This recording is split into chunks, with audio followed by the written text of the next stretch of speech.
Raditu billahi rabbah. Untung yang jadi Tuhan kita ini adalah Allah. Dimaksiati setiap hari, dikhianati setiap hari, tetap ngasih rezeki. Betul? Masya Allah. Wabil islami dina. Dan kita sangat beruntung, kita sangat marem, kita sangat puas memiliki agama, yakni agama apa? Islam. Nggak kebayang kalau kita ini memiliki agama, apalagi agama yang lain, apalagi yang tidak beragama.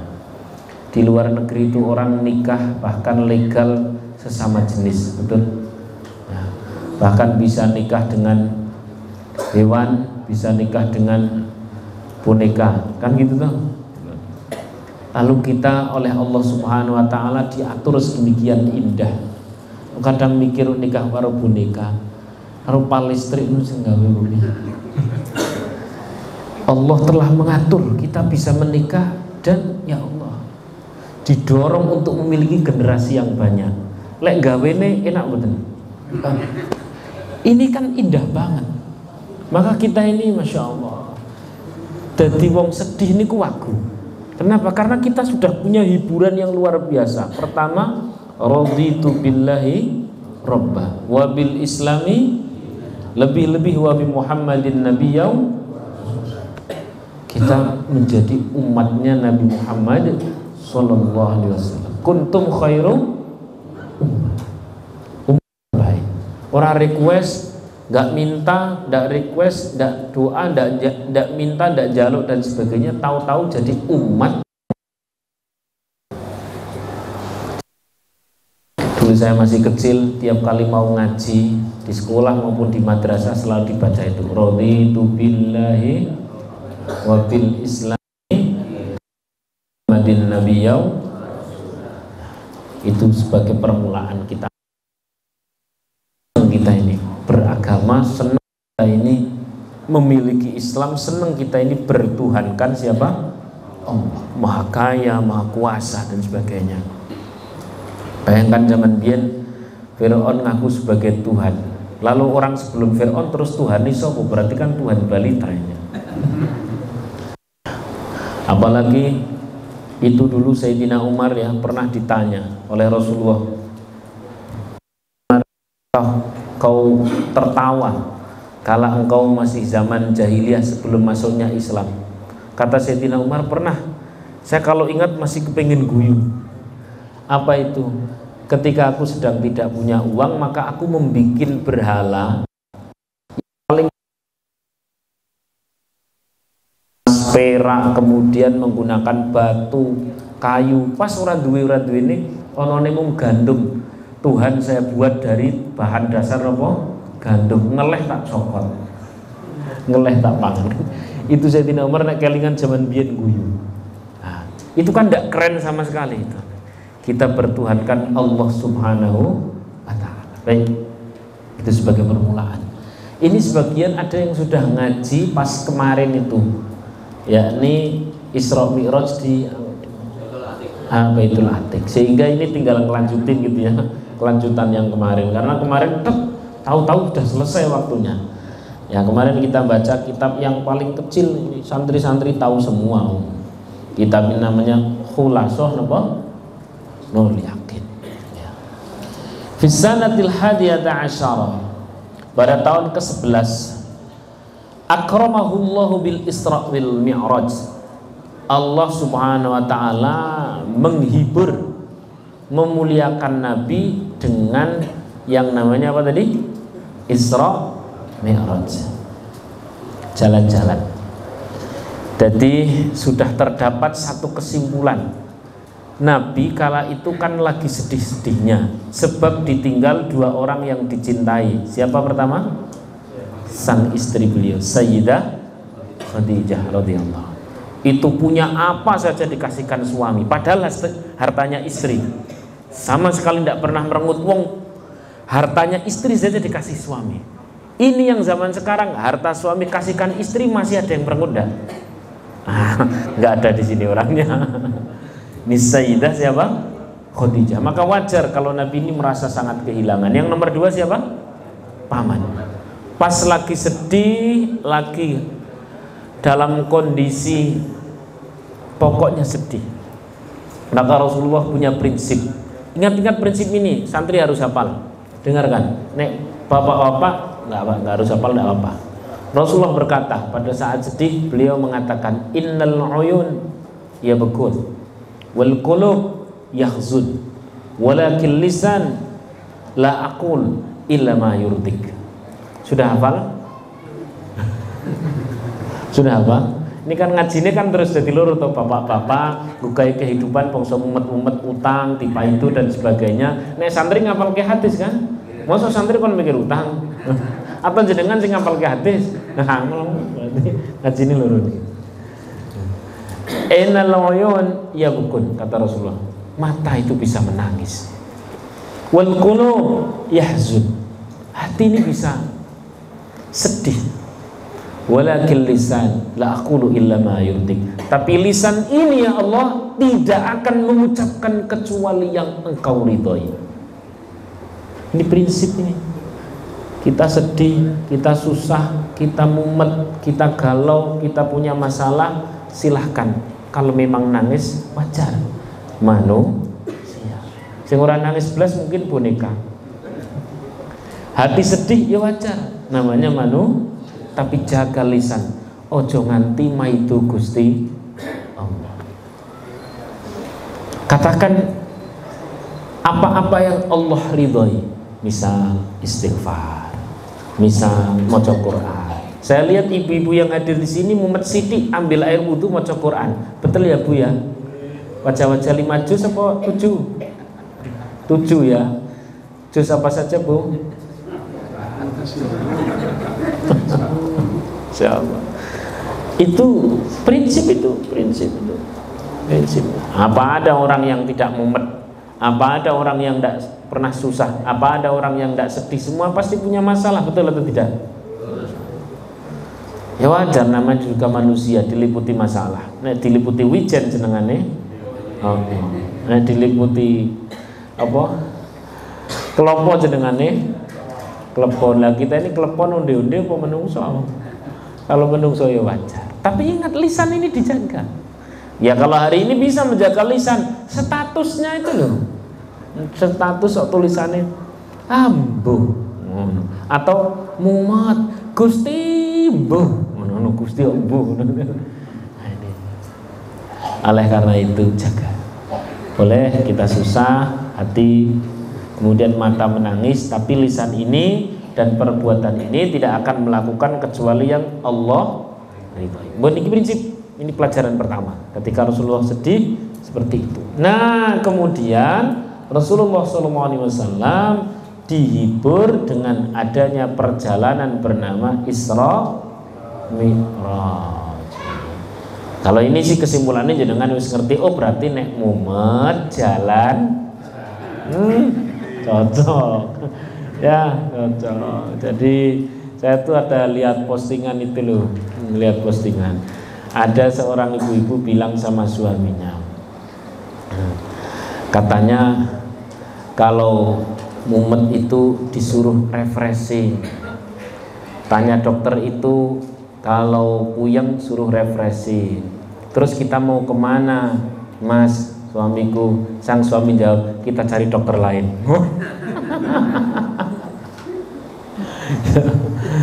Masya Allah. Baik, saya lanjutkan. Tapi ini versi yang paling sederhana. Di versi yang lebih mendalam, ternyata Rasulullah SAW itu hiburannya bukan jalan-jalan Isra Mi'raj sebagai jalan-jalan, tapi Isra Mi'raj sebagai hiburannya bukan jalan-jalannya. Hiburannya adalah mendapatkan atau mencari atau dikuliahi, digelondor, dikasih ilmu yang luar biasa oleh Allah Subhanahu wa ta'ala. Singkatnya begini, itu di Makkah ya. Kalau masalah definisi, fal Isra huwa tawajjuhun sallallahu alaihi wasallam ilal Masjidil Aqsa.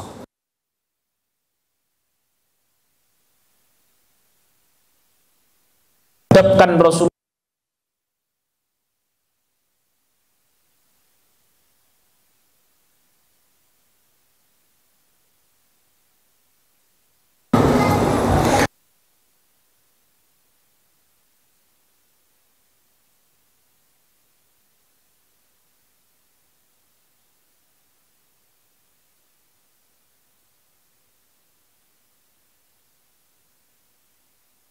ada Nabi kok di Mekah. Nabi itu di sana, Baitul Maqdis. Kalau kau memang tahu Nabi, harusnya kau tahu tentang Baitul Maqdis. Bapaknya para nabi itu Nabi Ibrahim, punya putra namanya siapa? Ishak. Ishak dari ibu bernama Sarah, ditandur di Baitul Maqdis. Kemudian punya putra juga, siapa namanya? Isma. Ibu bernama Hajar. Iki kula ora ngajari lho Bu, niki memang cerita sejarah. Aja ngaji Ustaz Riyad maneh, model sing ngono bojo lorone kok. Bukan, iki memang cerita napa intene kok. Ngono terus kemudian geger. Mboten niki memang terus toh. Ditaruh Baitul Maqdis Nabi Ishak. Nah, seluruh nabi setelah Nabi Ibrahim terus ya, Nabi Musa, Nabi sangisor-ngisor Nabi Yakub dan nabinya Bani Israel banyak banget itu lewat jalur Nabiullah Ishak. Sementara Nabi Ismail itu berhenti, sehingga kayak sejarah ini putus grek. Tahu-tahu turun ada yang jadi nabi, yakni Nabi Muhammad Sallallahu alaihi. Maka kata pemuka Quraisy, kata orang Yahudi, kata orang Nasrani kala itu, orang mungkin nek Nabi ki muncul di selain Baitul Maqdis. Kenapa? Karena sejarah telah tertutup. Nek memang ngerti sampean seorang, kalau memang engkau mengaku sebagai seorang nabi, harusnya kau tahu tentang Baitul Maqdis. Sallallahu alaihi Nabi Muhammad. Dan andaikan kau seorang nabi, benar-benar seorang nabi, nabi itu pasti istafet, pernah tahu nabi-nabi sebelumnya, sejarah-sejarahnya, wajah-wajahnya, cerita-ceritanya, halayak kanan kirinya, pokoknya tahu persis tentang nabi-nabi terdahulu. Maka Allah kemudian kepingin memberikan jawaban, mengkuliahi Nabi Muhammad SAW dengan adanya Isra. Begitu turun bawah, untungnya Nabi itu perkataannya lembut. Untung perkataan Nabi Muhammad SAW itu nggak ada pasal-pasal berkata kasar. Cara kula lan panjenengan sing dadi nabi, aku wis dikuliahi karo Gusti. Takon apa kene aku wis ngerti kabeh. Mungkin ditambahi karo rada nesu. Oh, akeh nek kabeh. Ngono kuwi. Karena kemarin itu dicerca dengan pertanyaan majleb, terus habis itu tahu. Umumnya menusa selain Kanjeng Nabi Muhammad kan, terus kemudian ketika berkuasa kan akan menunjukkan, ketika berpengetahuan kan akan menunjukkan. Tapi Nabi akhlakul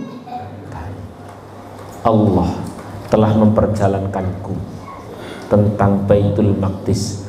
Kau tanya apapun tentang Baitul Maqdis, aku sudah tahu. Oh, no.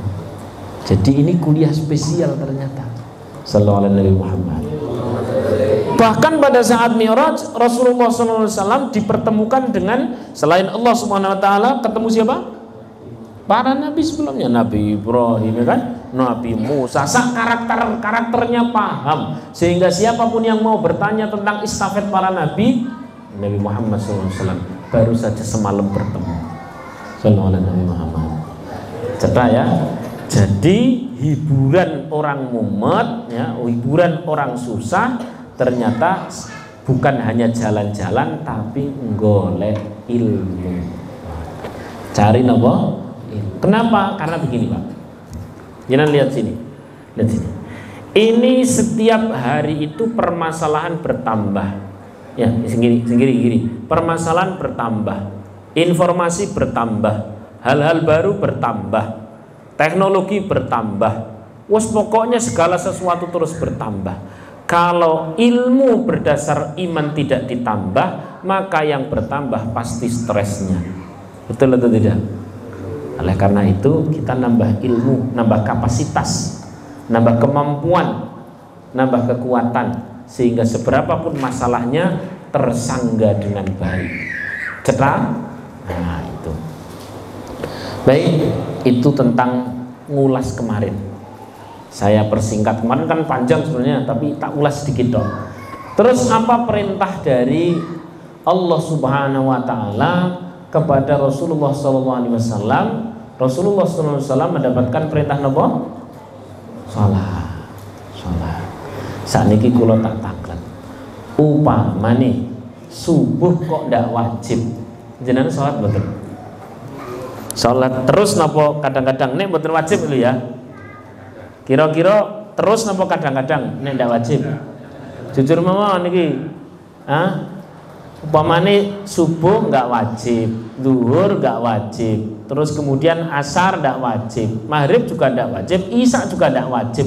Wis pokok lakoni monggo, mboten nggih monggo. Kira-kira monggone monggo nglakoni monggo mboten. Sing pundi niki? Monggo mboten.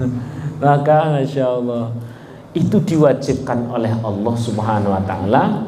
Inna sholata kanat 'alal mu'minina kitaban mawquta. Di waktu-waktu diwajibkan. Namun ingat, tadi saya sudah awali bahwa kita berislam itu jangan menjadi beban, harus happy. Kenapa? Karena di awal tadi saya sampaikan raditu billahi, happy banget. Kita senang banget punya Tuhan yang keren tenan, maha kuasa, tak terbatas, maha tahu, ya kan? Mantap banget. Dihianati dan sebagainya masih ngasih rezeki, alhamdulillah. Wabil islami, dan kita punya agama yang keren banget, nyenengke tenanan. Sehingga walaupun itu wajib, jangan sampai kita terbebani. Lah memang kenapa? Kalau terbebani, tak kasih cerita. Ghazali, kitab Mukasyfatul Qulub itu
tak rewangi entek bondoku gawe sedekah. Wis pokoke pol-polan.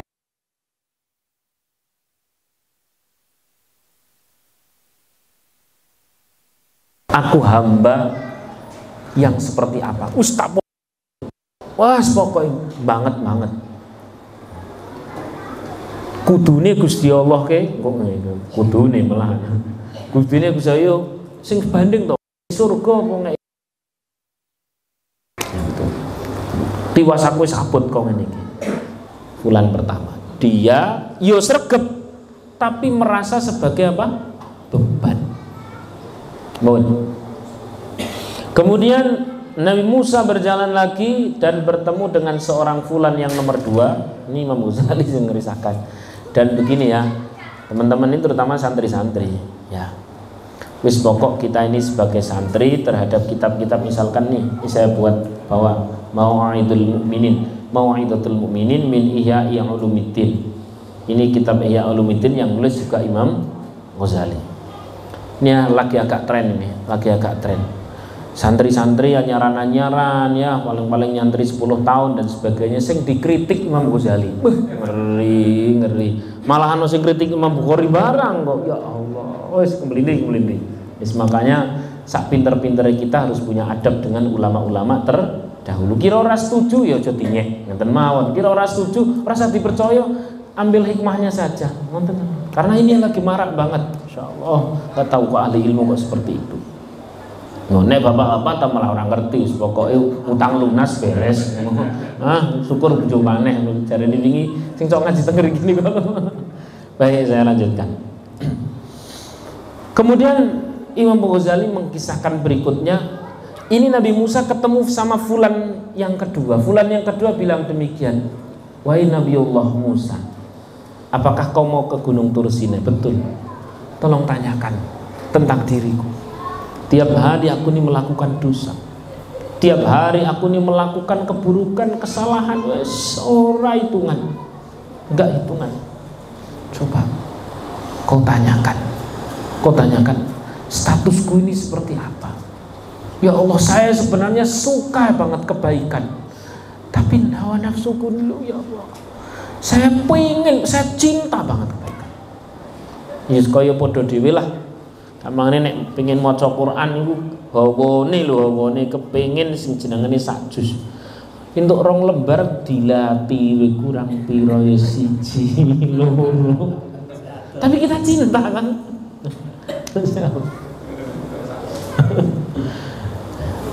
Berangkat Nabi Musa, singkat cerita pulang tuh Nabi Musa ketemu sama fulan sing sregep ibadah tapi rumangsa abot. Wis direwangi iki direwangi mosok aku ora entuk surga. Ngoten kurang lebih begitu ya. Wis tak rewangi ngene mosok Gusti Allah ngono. Itu ya kurang lebih. Ya. Kata Nabi Musa, engkau amalmu tertulis banyak, tapi engkau akan tahu di akhir setelah ini. Sementara fulan yang nomor 2 yang tadi dikatakan saya ini pengen banget, cinta banget sama kebaikan, ya Allah, ngelawan hawa nafsu lu, dosa maneh iki lisan lu pengen banget orang ngrasani kuwi istiqomah men. Bilang seperti itu. Pengen banget sing jenengane on time salat, cara salat nek perlu sadurunge adzan wis teko. Tapi angger-angger ngerti-ngerti komat, angger-angger malah ngerti-ngerti salat dolin, ngerti-ngerti meh rakaat terakhir, ya Allah, ya Allah. Nah, kurang lebih begitu. Ini yang fulan yang nomor 2. Kata Nabi Musa setelah ditanya bagaimana nasibku, engkau adalah orang yang banyak dosa, tapi engkau tahu akan setelah ini. Wa ba'da hinin, setelah sekian masa 2 derajat orang ini diwali oleh Allah.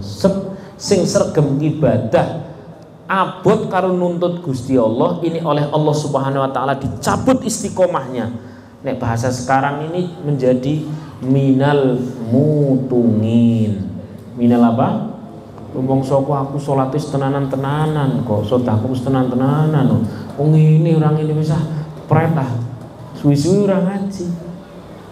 Model-model minal mutungin ada atau tidak? Ya Allah. Sementara ini fulan yang merasa banyak berdosa dan cinta kepada kebaikan walaupun kelakonnya mongkur sithik toh, Allah kasih anugerah bernama istiqomah, makin istiqomah. Shallallahu alaihi Nabi Muhammad. Nah, kita mau memposisikan nih sholat yang Allah wajibkan bener wajib, tapi jangan pernah jadi nopo beban, apalagi nggawe nuntut Gusti Allah. Terus sebagai apa sholat? Nek bukan sebagai wajib, sebagai beban, sebagai apa nek cara jenengan? Kebutuhan.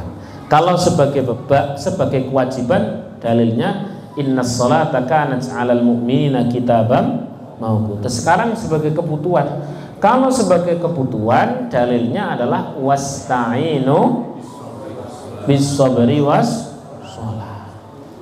Mintalah tolong kepada Allah dengan apa? Sabar dan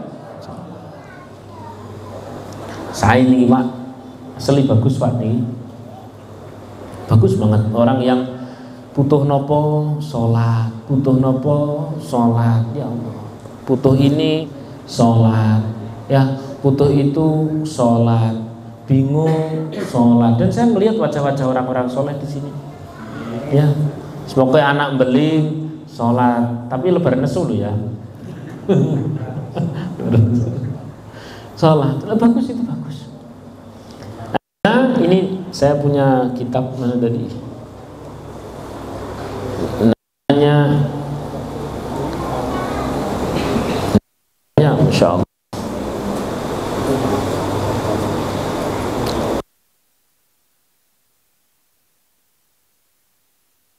model ada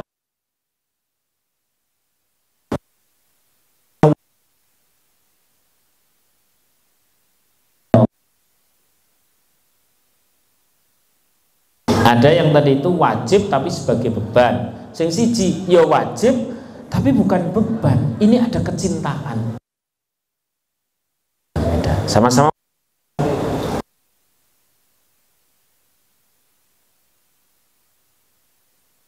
dua. Yang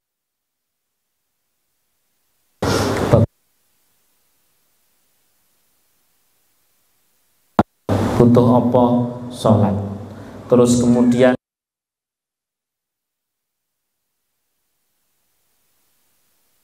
dan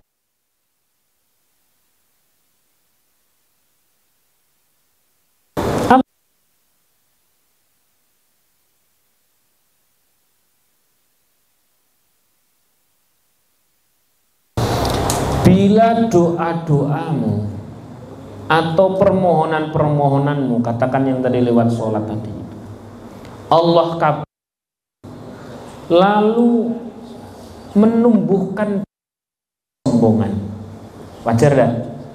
Nah, ini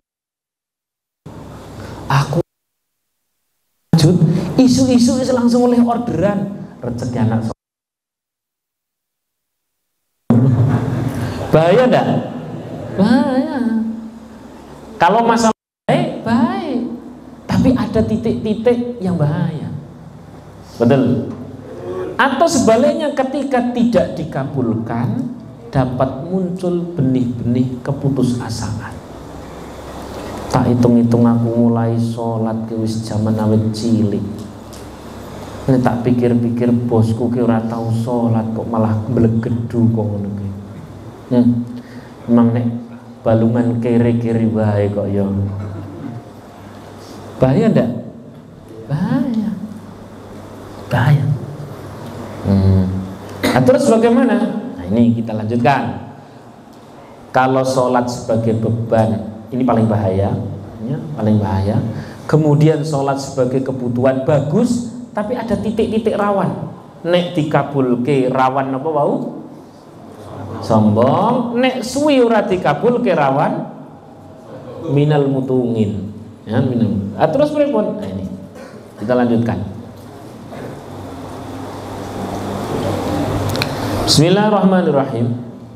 Karena Rasulullah SAW idza shalla. Ini kita lagi bahas sholat ya, biar kualitas sholat kita ini, nek masalah sholat secara dohir, saya pastikan niki pun asli sregep sedanten. Bapak-bapak niki wajah-wajah nunggu adzan, sing adzan urung teko jenengan wis rawuh. Alhamdulillah. Oh, so beres kabeh, beres kabeh. Kalau sholat secara dohir, bahkan nek masalah sujud, wes jenengan sujude suwi-suwi, masya Allah luar biasa. Wisdom, alhamdulillah. Namun substansi-substansi yang ada di dalam hati yang mau kita bahas. Sebab kalau sholat tanpa pakai hati, barangkali sujud kita kalah dengan robot, gitu. Robot dicikuk baterai ini sujud telung dino ora leren, Pak. Betul atau tidak? Ini orang yang hati loh ya.